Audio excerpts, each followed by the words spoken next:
Humiliated at graduation, the truth about my family, my parents publicly shamed me at my sister's graduation. They joked that I was a mistake, a stark contrast to my perfect sister. What they didn't expect was how I'd react to being humiliated. Like that, I was mortified by my own parents at Elena's graduation. They belittled me in front of everyone, even our closest friends and family. This day was supposed to be all about Elena, my older sister. She was thrilled to start her new life, having just graduated college and landed an amazing job. When my parents stood up to speak in her honor, I expected them to deliver a respectful tribute. After all, she'd worked incredibly hard to reach this milestone and deserved every bit of recognition. It wasn't a surprise when they included Elena among their greatest blessings. I was old enough to know my parents adored Elena more than me. She was always the more talented daughter, and they constantly compared me to her. But then, their speech took a dark turn. They started joking about how they should have stopped having children after Elena, claiming that second-borns are usually useless. They even said if they'd only had Elena, they could have devoted more time and effort to her instead of me. Hearing them say such awful things so openly and casually with me sitting right there left me stunned. I scanned the room, desperate for someone, anyone, to notice how disturbing their statements were. But all I saw were my relatives laughing along, as if this horrific comparison was just light entertainment. While my parents often made me feel inferior, this was the first time they'd done it publicly. Leaving no room for me to deny their opinion, I simply fell short compared to their beautiful daughter, Elena. This wasn't an isolated incident or a momentary lapse in judgment. It confirmed what I'd long suspected. I was merely an afterthought, while my older sister would always be the daughter they truly cherished. Growing up as the second child, I became accustomed to our household's unspoken favoritism. It constantly crept into their conversations, actions, and daily routines. My parents frequently forgot my birthday, and on more than one occasion, they were away on business, leaving me alone. They would never miss Elena's special day. Every single year, without fail, both my parents would be there, planning a spectacular event and making sure she felt honored. Seeing how they showered her with love on her birthday taught me early on to manage my expectations and accept that my birthday just wasn't that important to them. As an opinionated youngster, my parents regularly told me I was disruptive or unpleasant just for being myself. I was labeled problematic because I didn't fit the quiet, reserved mold they seemed to prefer, and I was punished for simple things like being too chatty or openly expressing my interests. Elena's calm demeanor and introverted tendencies, however, were constantly praised in our family. She was seen as the ideal daughter, mature and polite, the one they proudly showed off to everyone. Over the years, I received the most criticism. For a while, I tried to fit the picture my parents wanted. I put in the effort, believing that if I acted better, accomplished more, or followed their plan, they would eventually see me differently. But as I grew older, it became clear I couldn't just transform myself into Elena's clone. We were two different people. I tried so hard, but I couldn't be her. I eventually gave up and tried to adjust to their constant praise of her, the way they would brag about her achievements to anyone who would listen while dismissing everything I had ever done. Still, it hurt terribly. All those incidents, as devastating as they were, at least remained within our household. I was shocked by how casually they exposed everything at the graduation ceremony. It wasn't just that they belittled me. They had never before shown the rest of the extended family how little respect they had for me. What hurt even more was that no one in my entire family showed displeasure or told my parents how inappropriate this was. Nobody even glanced sympathetically at me after my parents cracked those jokes at my expense. My parents continued to praise Elena, their voices radiating a pride I had never experienced. Then, they brazenly announced they had bought her a graduation present, a brand new car she had always wanted. Everyone's attention on Elena, who hugged my parents with love and gratitude. The room erupted in applause, laughter, and clapping. The three of them looked genuinely content. I felt like an outsider in my own family. The funny thing is, I've never been envious of Elena. We'd always gotten along well enough. and I truly believe she deserves whatever good fortune comes her way. But that speech broke me. The truth is, after that awful speech, I stopped talking to my parents for years. I had silently endured their favoritism, scorn, and hurtful words for so long. I took it all in, convincing myself that if I just tried to be strong and calm instead of irritated, things would improve. But that evening, after the speech and their public joke, I had reached a breaking point. I was tired of internalizing everything and pretending their comments didn't sting anymore, so I resolved that I could no longer remain silent. I mustered the courage to speak up, hoping my parents would see how deeply their actions had hurt me. I wanted them to at least show they cared enough to listen. I wanted them to acknowledge the misery they had caused over the years and accept the embarrassment I felt in that moment. I figured if I told them how I felt, they'd regret what they said, or at least feel bad about making me look so small. When I finally confronted them, I received a cold, scornful response. They paid little attention to my words. Rather than offering sorrow or an apology, they told me I was exaggerating. As if years of being ignored and belittled could be so easily dismissed, they acted as if I had no right to be angry with them, or as if my feelings didn't matter. My father went so far as to remark that he had nothing to be proud of when it came to me, and that I shouldn't hold it against them if they were disappointed. With who I was, I remember how casually he stated it, as if my very presence was insignificant to him. My mother, on the other hand, told me to stop overreacting and pointed out that I was being overly needy by being upset over something so insignificant. It felt as if my parents were saying I hadn't earned the basic respect of being their child because I hadn't done enough, that I was somehow less deserving of their pride or care than Alina, simply because I wasn't her. The matter even resurfaced. To Alina, who defended my parents and obviously demanded that I be less harsh with them, she said something that truly hit home, and I'll never forget it. I shouldn't have been so outraged by their graduation speech because it was merely a harmless jest. Alina assured me that if I had studied and worked hard like she did, I could make them proud as well. Among all the words, those struck the most deeply. It was dreadful to learn I hadn't worked hard enough to earn their respect. She made it sound so simple, as if all the years of effort I had put in were invisible to her, as if my difficulties and attempts to get a job had no bearing. As the older sister, I expected her to protect me in some way, but she didn't. Felt like betrayal coming from her. Looking back, that conversation changed everything. I realized then that I was done with my family, done trying to win their approval, done clarifying for them, and done hoping for something that would never come, love or affirmation. I poured all my energy into building something for myself. Starting that day, I immersed myself in my studies, focusing on the things I could influence and shaping my own destiny. 2 years later, all my hard work paid off when I was accepted on a full scholarship to my dream institution. This was a personal accomplishment for me, entirely my own, the result of my dedication, determination, and refusal to let my family's neglect define me. After achieving that goal, it seemed for the first time that I had done something truly significant. When I gave my parents the news, they were almost as astonished as if they had never expected me to attend college in the first place, let alone on a scholarship. Alina scrutinized my admission letter twice, as if she didn't believe I was capable of doing things on my own. Clearly, they had all underestimated me, and watching their surprise made me slightly thrilled. I simply shook my head at her remark. But my mother then turned my mood sour by saying that it was a good thing. I had received a full scholarship because they hadn't set aside any college funds for me anyway. My parents had no issue paying Elena's tuition, despite their lack of foresight in saving for me. When it was time to move out, I simply packed my belongings and left the house for my college apartment. That day, I made a determined decision.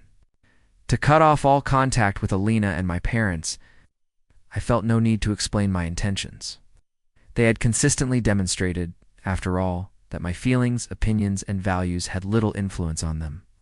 Why should I exhaust myself trying to explain something they had shown themselves unable to acknowledge? since they hadn't even provided an apology that might begin to mend the years of neglect and agony they had caused me, I recognized that arguing with them was pointless. My family contacted me frequently over the next few weeks and months, sending emails and messages in the vague hope that they had reconsidered their actions and were reaching out to make amends. I initially felt compelled to open them. However, each message served as a bitter reminder of who they were. Their communications were filled with attempts to mislead me into believing I was the one acting erratically. Instead of accepting responsibility for the years of emotional pain they had caused, they believed I had overreacted, dismissing my decision to end relationships as immature and impulsive. Their statements consistently returned to the underlying truth. I was the one dissolving the family, so I was wrong to cut them off. I never bothered to respond to any of them. So far, my college experience has been incredibly positive. I've been able to devote my full attention to my studies, my hobbies, and most importantly, connecting with people who love and see me for who I truly am. Working part-time at a neighboring diner has helped me save for the future, and meeting new people and hearing about their lives has been fascinating. I've truly cut off contact with my family and immersed myself in my studies, social life, and everything my new surroundings have to offer. By filling my days with meaningful events, I haven't missed them or wondered how they're doing. Then yesterday I received an unexpected email from my parents. I found it shocking. They stopped writing to me long ago because I had never answered any of their previous communications. In this email, my parents urged me to contact them right away as they had bad news to tell me. Despite everything, I felt my chest tighten.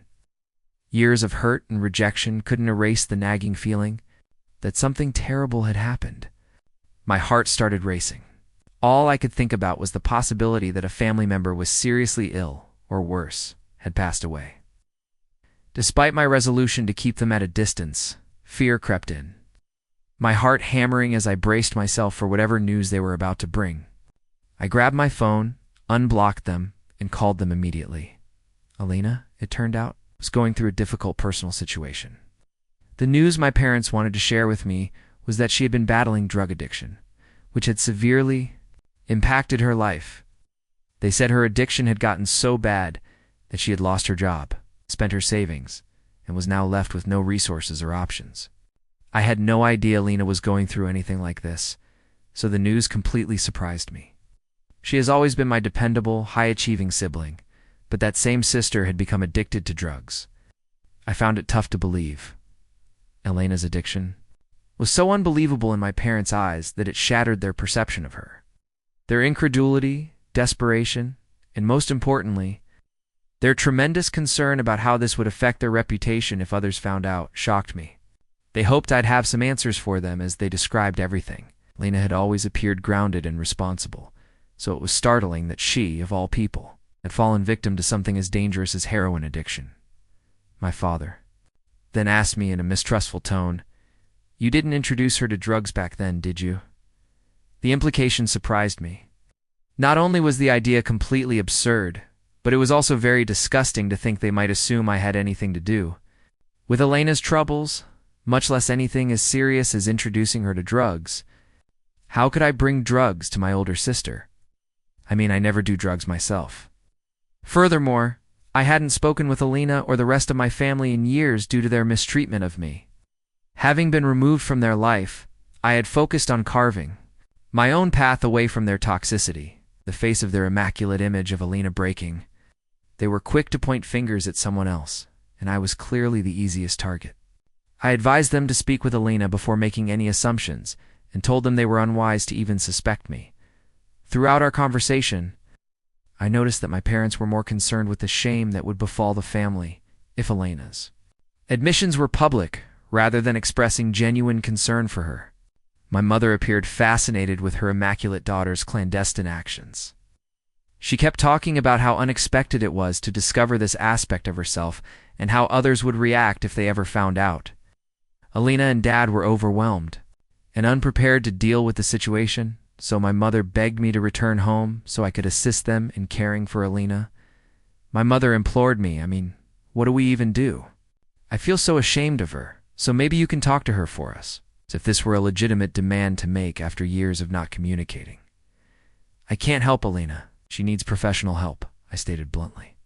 I emphasized that if they truly cared about her well-being and wanted to help her recover, the finest and most compassionate thing they could do was to admit her to a treatment facility where trained specialists could assist her. But my father immediately rejected the idea of sending her to rehab. It's nearly trembling at the thought of their family's good name being tarnished by her admission to a treatment center.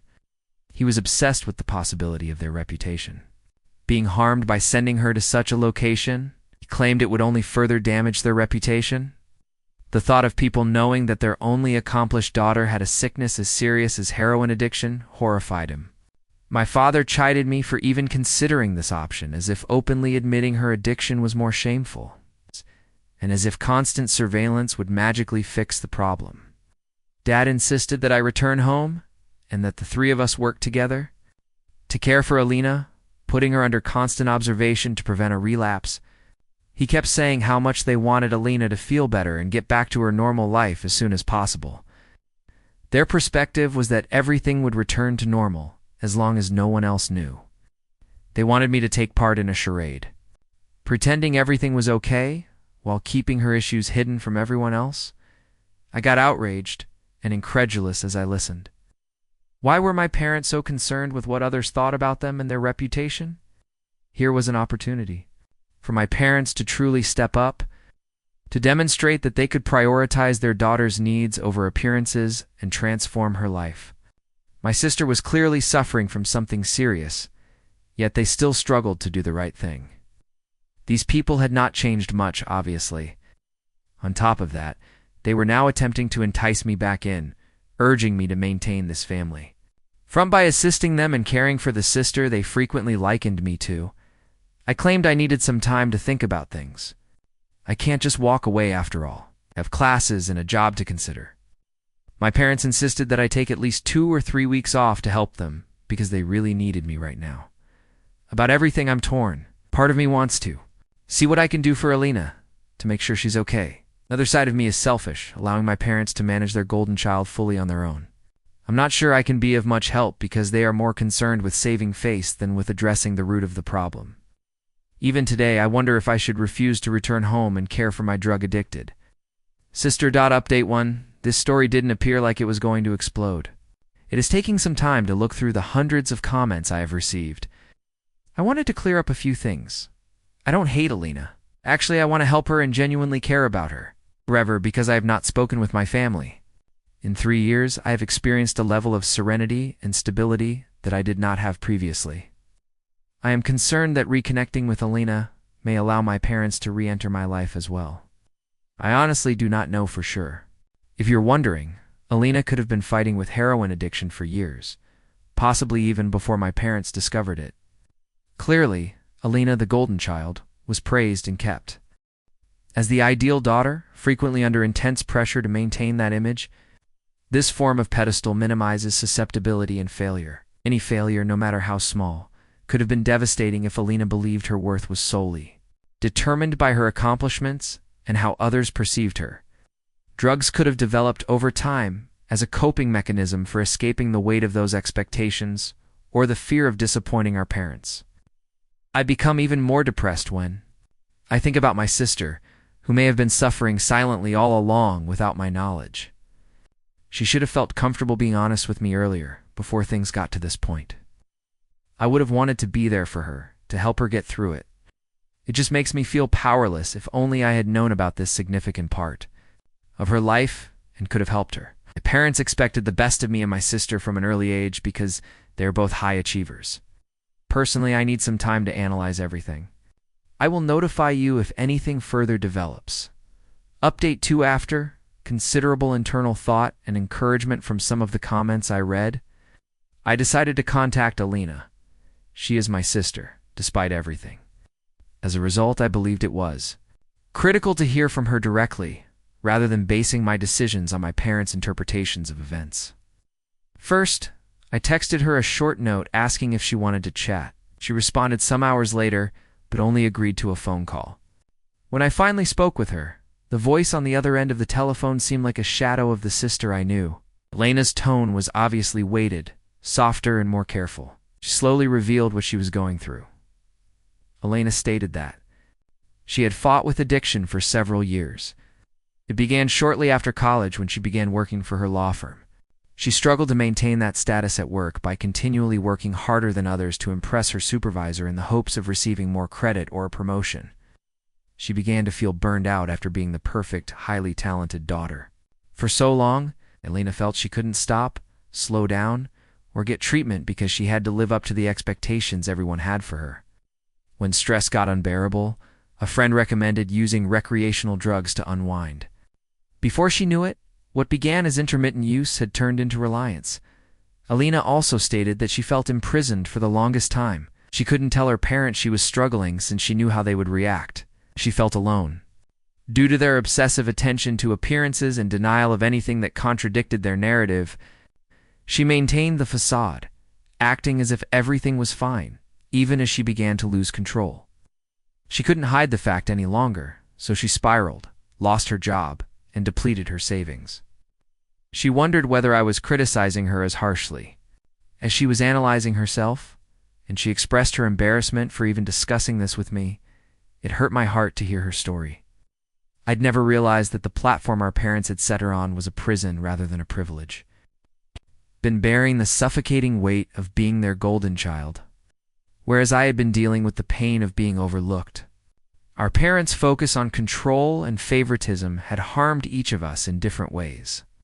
There was no way I would have judged her. As a result, I expressed my regret that she had not communicated her feelings with me. My only regret is that I was not with her. Thank you for watching. If you haven't subscribed yet, please do so, and hit the notification bell to stay updated with more shocking real-life stories happening around you.